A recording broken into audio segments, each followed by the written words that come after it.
नमस्कार, मैं हूं परवेश और आप देख रहे हैं द भारत खबर। शुरुआत करते हैं आज की दिल्ली की 10 बड़ी खबरों की। भारतीय किसान यूनियन ने चेताया है कि वो 5 जून से दिल्ली की सीमाओं का घेराव करेंगे। असल में 28 मई की घटना के बाद पहलवान हरिद्वार पहुंचे थे, जहां वो अपने जीते हुए पदकों को गंगा में बहाने वाले थे।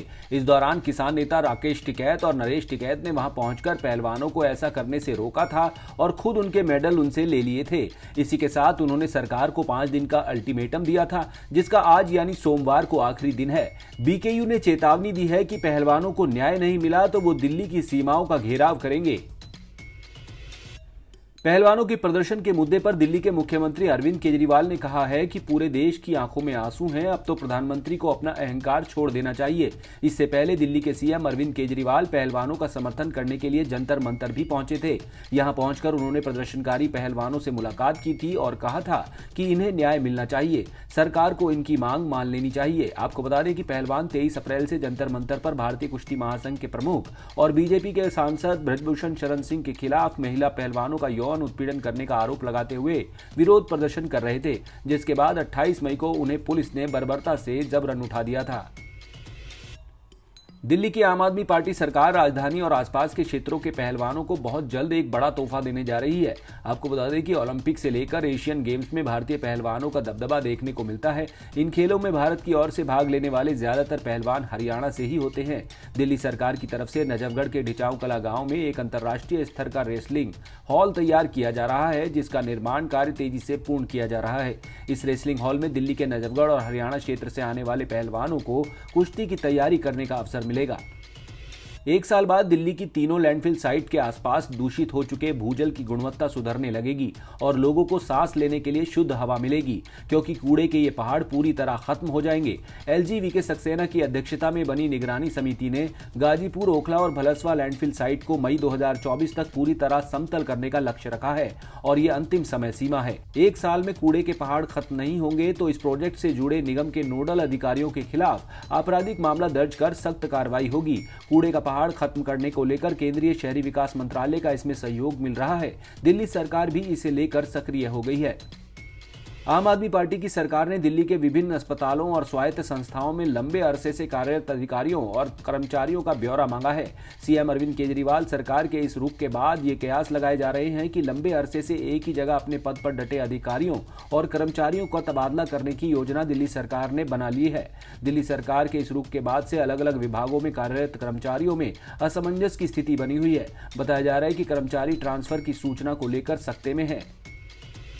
दिल्ली सरकार के बाद अब नौकरशाही का आपसी विवाद गहराने लगा है। जल बोर्ड के पूर्व सीईओ उदित प्रकाश ने विशेष सचिव सतर्कता YVVJ राजशेखर पर डराने धमकाने सहित प्रताड़ना के गंभीर आरोप लगाए हैं। इस मामले की लिखित शिकायत उपराज्यपाल, मुख्यमंत्री और मुख्य सचिव समेत पुलिस को दे दी गई है। पूर्व सीईओ ने परिवार को नुकसान पहुंचाने और परेशान करने की आशंका जगाते हुए राजशेखर पर साजिश रचने के भी आरोप लगाए हैं। दिल्ली में यमुना नदी को बचाने के लिए बुलाई गई यमुना संसद में दिल्ली वासियों की भीड़ उमड़ी। इस मौके पर यमुना नदी की अविलता और निर्मलता के लिए दिल्ली के लोगों ने 22 किलोमीटर लंबी मानव श्रृंखला बनाई। मानव श्रृंखला में सत्ता पक्ष, विपक्ष के नेता समेत बड़ी संख्या में आम लोग शामिल हुए। सबने हाथ से हाथ मिलाकर यमुना को बचाने की बात कही। साथ ही सभी ने मिलकर यमुना के साफ हो जाने तक यमुना संसद जारी रखने की हुंकार भरी। दिल्ली मेट्रो में सफर करने वाले यात्रियों के लिए अब QR कोड आधारित पेपर टिकट की बिक्री तेजी से हो रही है। टोकन की बिक्री में 30% तक की गिरावट आई है।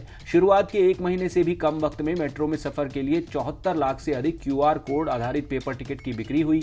DMRC ने 8 मई से QR कोड आधारित पेपर टिकट प्रणाली की शुरुआत की थी। अधिकारियों के मुताबिक DMRC की कोशिश है कि धीरे धीरे टोकन की बिक्री को बंद किया जाए। दिल्ली के नरेला के स्वतंत्र नगर में एक महिला की गला घोंटकर हत्या करने के मामले में पुलिस ने उसके प्रेमी को गिरफ्तार किया है। आरोपी अविवाहित है और पूछताछ में उसने दावा किया है कि उसके मृत महिला के साथ संबंध थे। दूसरे लड़कों से बातचीत करने को लेकर उनका झगड़ा हुआ था और इस दौरान उसने महिला की हत्या कर दी। पुलिस मामले की छानबीन में जुटी है। आरोपी की पहचान स्वतंत्र नगर निवासी अनिल साहू उर्फ अर्जुन के रूप में हुई है।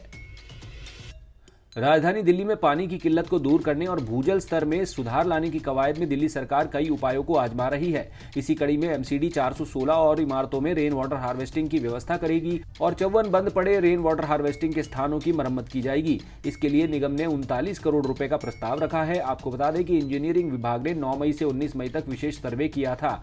सर्वे का उद्देश्य स्कूलों से लेकर सामुदायिक केंद्रों, अस्पतालों, डिस्पेंसरियों, कर्मचारी आवास, पार्कों में बन रहे वाटर हार्वेस्टिंग के इंतजामों को देखना था। इसके अलावा नए स्थानों की पहचान भी करनी थी। आप देख रहे थे दिल्ली की 10 बड़ी खबरें। अगर आपको हमारी ये खबरें पसंद आई तो लाइक कीजिए, कमेंट कीजिए और इसे अपने दोस्तों के साथ व्हाट्सएप पर शेयर कीजिए। नमस्कार।